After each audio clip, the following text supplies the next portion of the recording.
Bienvenue sur Décidéo, le podcast des passionnés de data, présenté par Philippe Neubourg.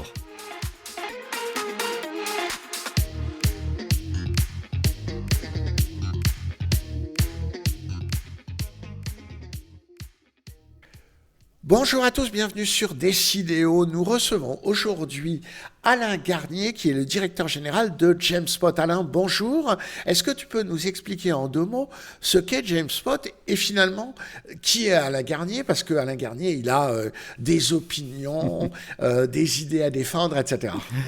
Très bien, bonjour à tous, merci encore de m'avoir invité pour parler de tous ces sujets. Alors d'abord, Jamespot, on est une solution logicielle et on aide les entreprises à mieux travailler au quotidien. Et on est engagé année après année dans ce qu'on appelle aujourd'hui la dégafamisation, c'est-à-dire sortir effectivement du tout Microsoft et proposer une alternative. Donc Jamespot est une alternative aujourd'hui sur le marché français pour toutes les entreprises qui veulent basculer. Et alors, tu m'as dit, moi... Et Alain Garnier, il a des opinions, il est connu. Donc moi, je suis le cofondateur de Jamespot. Et puis, alors, mes opinions, en fait, elles sont tout simplement forgées de mon histoire. Elles sont forgées tout simplement du fait qu'au fur et à mesure, j'ai vu cette domination américaine.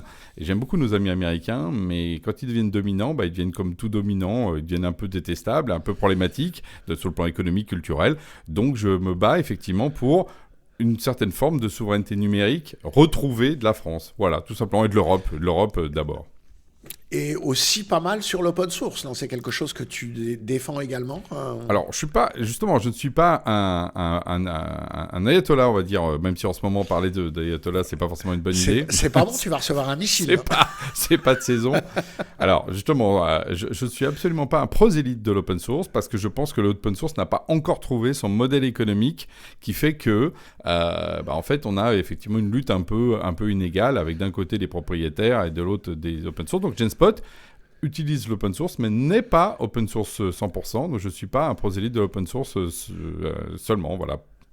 Alors tiens, je vais en profiter, je vais faire une digression sur le sujet parce que j'ai lu un article d'un de mes amis, Michael Albo, qui est au Canada, et qui souligne un point important sur l'open source, les programmeurs et le fait que maintenant c'est l'IA qui programme. Est-ce qu'on va continuer? Il souligne le fait que peut-être que plus personne va vouloir faire de l'open source parce que finalement c'est l'IA qui va programmer à la place de tout le monde et on n'aurait plus besoin d'open source finalement.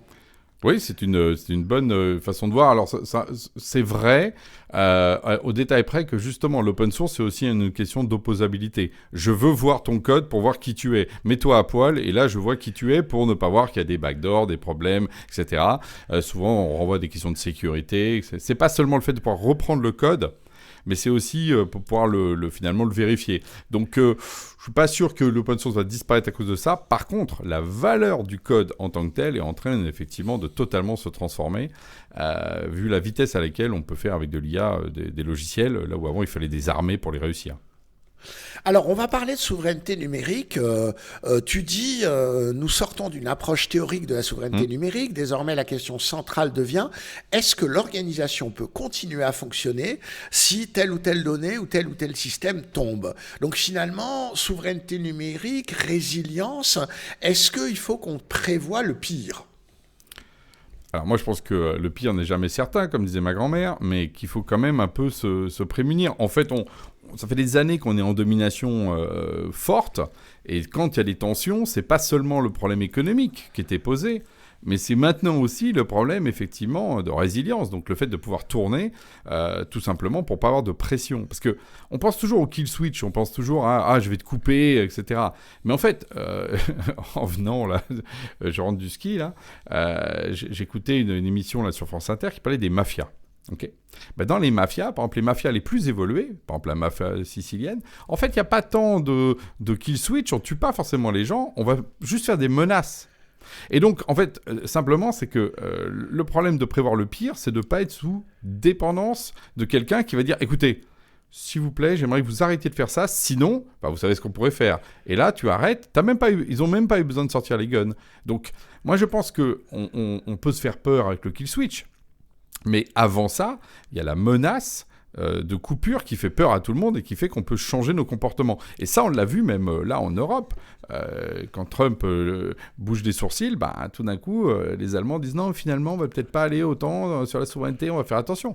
C'est de ça dont je parle, et je pense que c'est encore plus insidieux que l'idée de « Ah, ils vont nous couper, ah là là, mon Dieu, on n'a plus d'électricité, plus d'eau chaude, on est perdu, on devient des néandertaliens. » Tu vois ? Je pense que là-dessus, il y a quelque chose qu'il faut mettre un peu à un autre niveau.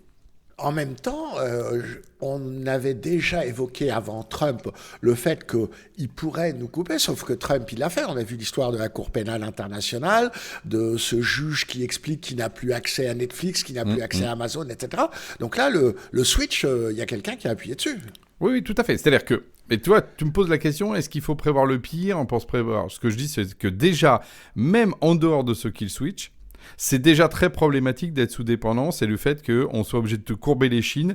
Par exemple, on l'a vu sur les droits de douane, on a courbé les chines tout de suite. Donc, ce que je veux dire, c'est que la servitude volontaire, elle est aussi là. Donc, les niveaux, c'est une domination économique, une domination où on courbe les chines, et après, il y a le kill switch. Et en fait, il suffit que, et c'est ça qui est terrible, là, tu vois, ils ont pris une personne sur la Cour pénale internationale. Et alors, et ça suffit à faire peur à tout le monde. Donc, on voit bien que c'est ça, ce que j'appelle la politique, effectivement, de domination des États-Unis. Et c'est ça qui doit cesser. Et c'est pour ça qu'on doit reprendre tout simplement notre destin en main d'un point de vue numérique. Alors le problème, c'est que la souveraineté numérique, quand on en parle à différents experts, chacun a sa vision des choses. En effet, tu dis les GAFAM, mais finalement c'est le haut du panier, c'est ceux avec qui on contracte directement, mais en réalité, même si je m'éloigne des GAFAM, je reste quand même dépendant de plein d'autres gens sur des tas de choses. Alors certains nous disent, il faudrait qu'on ait nos propres mines de terres rares pour pouvoir fabriquer nos composants électroniques qui serviront à fabriquer des ordinateurs, etc. Là, ça paraît complètement surréaliste et très concrètement impossible à réaliser. Est-ce qu'on doit aller jusqu'à recoloniser les pays qui produisent des terres rares pour sécuriser notre approvisionnement ? Je veux pas être un néocolon du tout. Mais par contre, dans ce que tu as dit, moi, je veux débunker un certain nombre d'idées. La première, c'est que c'est pas parce qu'on a des dépendances dans toutes les dimensions qu'il faut pas commencer un jour. Et commencer par peut-être ce qui est le plus facile, qui est la partie software, parce que la partie hardware, comme son nom l'indique, c'est hard, c'est plus dur.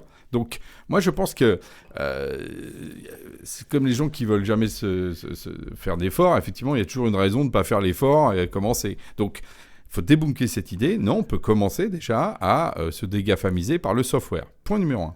Point numéro 2, c'est pas si idiot que ça, c'est pas pour moi si idiot que ça de réfléchir à reconstituer des chaînes d'approvisionnement multiples. Là où c'est quand même différent, c'est que si tu prends les terres rares, par exemple, oui, la Chine a une grande partie de ça. Et d'ailleurs, elle a colonisé, alors sans coloniser, mais elle a acheté des mines, y compris en Afrique. Et donc la question, c'est plutôt, est-ce qu'on ne pourrait pas remettre un petit peu de diversité dans nos approvisionnements ? C'est ce qu'on est en train de faire dans l'uranium. Bon, alors, si pour l'énergie, l'uranium, le nucléaire, qui est aussi sérieux, on le fait, pourquoi on ne pourrait pas le faire sur d'autres dimensions ? Et petit à petit, tout simplement rééquilibrer. Encore une fois, moi, mon propos, c'est pas d'arrêter d'acheter chinois ou d'acheter américain, c'est de ne pas être dépendant à un moment donné d'une source unique d'approvisionnement. Je pense qu'il faut se dire que rien que d'avoir 3 fournisseurs ou 4, déjà, ça changerait tout. Ça changerait tout. Parce que d'un point de vue géopolitique, on ne serait pas dans un rapport de domination. Aujourd'hui, j'en reviens sur les suites bureautiques, qui est mon sujet, je suis désolé, il y a 90% des suites bureautiques qui sont sur 2 acteurs. C'est ça alors que même pour la voiture, qui est un truc industriel très concentré, on a beaucoup plus de constructeurs déjà. Et il y a une bataille qui se fait entre les Chinois, les Européens, les Américains. Et j'ai envie de dire, là, au moins, il n'y a pas une espèce de logique de totale domination. Voilà, c'est plutôt ça, moi, que je vise, plutôt que l'autarcie ou la colonisation, tu vois, qui est une forme un peu extrême. Mais c'est intéressant parce que ce que tu dis, c'est que finalement, sortir de ces GAFAM, c'est plutôt répartir nos risques. Mais en même temps, ce qu'on nous a vendu depuis des années, c'est la simplicité d'avoir tout chez un fournisseur. Je vais chez Google et j'ai tout dans mon fournisseur Google qui peut tout faire. Même chose chez Microsoft. Donc finalement, on nous a vendu la simplification en allant vers l'uniformisation du fournisseur. Tu mets le doigt sur le sujet central. C'est qu'effectivement, il faut avoir des alternatives. C'est plus compliqué. Simplement, c'est quand en face, justement, il y a plus de risques. C'est plus cher. Il y a plus de risques. À un moment donné, la balance bénéfice-risque devient négative. Et tout d'un coup, ce fameux seigneur dont tu adorais le fait qu'il s'occupe de toi, qui te protège, qui s'occupe de ta sécurité. D'ailleurs, on retrouve des trucs très médiévaux. Voilà. Le jour où tout d'un coup, il devient moins sympathique, et là, tu t'aperçois que tu es emprisonné. Donc, moi, ma proposition depuis le début, c'est une proposition d'ouverture et de liberté. Et la liberté, c'est comme dans la fable du chien et du loup. Oui, ça se mérite un peu. Et donc, il faut faire un petit peu plus d'efforts que d'être sous le joug d'un seigneur. Et donc, après, quand on compare, par contre, et c'est ça aussi aujourd'hui, les gens s'en font tout un monde. Mais la réalité, c'est que passer aujourd'hui, nous par exemple, nous à Genspot, par exemple, on est intégralement sortis du monde Microsoft dans lequel on était avant, pour notre bureautique, et tout va bien, quoi. Donc il y a aussi le fait que on a des fois des peurs qui sont des fausses peurs parce qu'on a tellement l'habitude, et c'est là où effectivement la liberté, c'est à un moment donné l'option de choix. Et je pense qu'il y a un entraînement aujourd'hui, c'est là où on est en train de basculer, où il y a de moins en moins de gens qui ont peur, qui se disent finalement je vais essayer, puis qui essayent, qui se rendent compte que les solutions sont plutôt sympas, que finalement il y a des choses à apprendre, à découvrir, et donc ça rebat les cartes comme souvent dans la techno, quoi. Et alors, si on parle un peu de la France, parce que finalement, là, tu dis, tu ne mentionnes pas le fait qu'il faut des solutions locales. Tu dis, il faut diversifier. Mais est-ce que ça veut dire quand même en France qu'on doit développer une autonomie, une forme de souveraineté locale sur ces sujets-là ? Moi, je suis ce que j'appelle... Moi, j'ai un modèle fractal, moi, dans mon esprit. C'est-à-dire fractal, c'est-à-dire qu'à tout niveau, on va essayer au maximum d'être justement dans cette logique de relocalisation et d'indépendance. Donc ça veut dire que la France, mais comme en Thaïlande ou comme en Bolivie, il faut qu'il y ait des éditeurs de logiciels qui proposent des solutions. Et après, à un niveau de plaque continentale, pour nous c'est l'Europe, et puis ensuite au niveau mondial. Donc c'est ce que j'appelle la dimension fractale. Il ne faut pas opposer les uns et les autres, parce qu'en plus, l'économie c'est une chaîne alimentaire. Il y a des boîtes petites qui ensuite sont rachetées par les plus grosses et qui font à un moment donné des grands géants. Donc or, aujourd'hui, en France, on veut basculer on aurait eu rien, et puis tout d'un coup, il nous faut des géants. Et entre les deux, rien n'est impossible. Justement, la diversité aujourd'hui, c'est de reconstruire cette chaîne. Et ça, c'est ce qu'on appelle une filière. Voilà, c'est pour ça que d'ailleurs, je suis très engagé dans ce qu'on appelle le comité stratégique de filière numérique, qui a été créé quand même l'année dernière. Il faut avoir quand même en tête qu'il n'y avait pas de filière numérique avant 2025 en France. Donc voilà, donc oui, on recrée une filière, et une filière, Airbus vit aussi avec tous ses sous-traitants. Donc en fait, il ne faut pas imaginer qu'on fait un Airbus comme ça si derrière, tu n'as pas des sous-traitants. Donc en fait, il faut reconstruire ça. Et moi, je le dis pour tous les pays, ce n'est pas France contre le reste du monde. Là, j'ai parlé de la Thaïlande et de la Bolivie, tu vois, je pense qu'on n'en parle jamais. La Bolivie a le droit aussi d'avoir justement des éditeurs de logiciels et de la création intellectuelle autour de ça, de la même façon qu'on veut des artistes boliviens, de la même façon qu'on veut... Tu vois, cette idée qu'il faut reconstruire de la diversité, là où le modèle américain a créé justement de l'uniformité, mais tu l'as très bien dit, à travers un modèle qui avait l'air désirable, mais qui finalement est à mon avis... enlève justement aussi ce qui est la beauté du monde et la diversité. Il faut réapprendre ça. Le numérique est passé à un moment donné par une phase d'appauvrissement qui, je pense, ne lui est pas favorable. Et en même temps, quand la France a essayé de faire toute seule, je repense au plan calcul du général de Gaulle ou au Minitel, on n'a pas forcément eu des grands succès. Là, je suis vraiment pas d'accord. D'accord. Le plan calcul fait que c'est grâce à ça qu'on a des banques aujourd'hui. Les banques françaises puissantes viennent du fait qu'elles ont été informatisées très tôt grâce au plan calcul. Alors évidemment, en fait, on regarde aujourd'hui... Et le Minitel, jusqu'à ce que les Américains décident de ne pas l'adopter pour justement parce qu'ils ont bien vu, eux, que c'était une menace, Je rappelle que les Américains ont bloqué l'adoption ce qui était à l'époque X25, c'est-à-dire le protocole réseau de l'époque. Ils l'ont même rendu quasiment interdit dans leur pays pour éviter justement que le Minitel gagne.